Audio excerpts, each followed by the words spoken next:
Kailan po kayo unang nagkaroon ay kumita ng bilyon sa construction industry? Anong taon po yun? Good morning po. Billion po. Opo. Kwento nung, narinig po namin sa television, sinasabi nyo sa interview nyo dahil tinanong kayo kung anong naging gateway para gumanda ang buhay nyo. Sabi nyo kayo hindi naman nakakaangat nung araw. At tapos sabi niyo, noong DPWH na kami. Yun po yung sagot ninyo eh. So, at tinanong kung magkano at sabi nyo bilyon. Kailan po itong unang bilyon na kumita kayo sa DPWH? For the knowledge of everyone, so St. Gerard, Alpha and Omega, we have been in the construction business for 23 years. So I would presume na in the 23 years, pwede naman siguro kami po kumita. Yung billion, when I said DPWH, because prior to that, we were in local government. So ang hirap makasingil sa local government. They spliced the video that was taken of me and just mentioned the DPWH.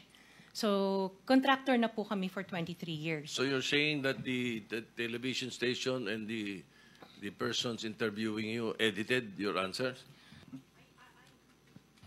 I think so, sir, kasi I did mention that I was doing local government as well as private po.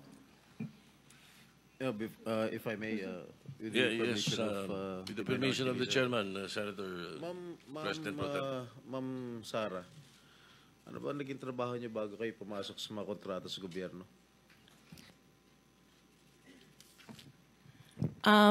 My father was a contractor before.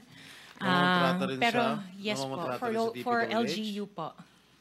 LGU, and then ako I worked sa ibang bansa. Yun po. Anong work mo sa ibang bansa?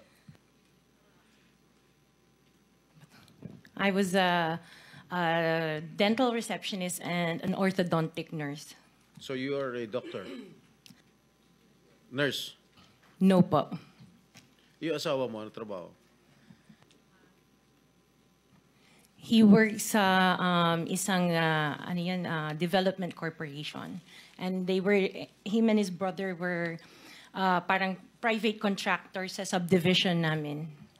Paano kayo, how were you enticed to join the mga kontrata sa DPWH? Who influenced you?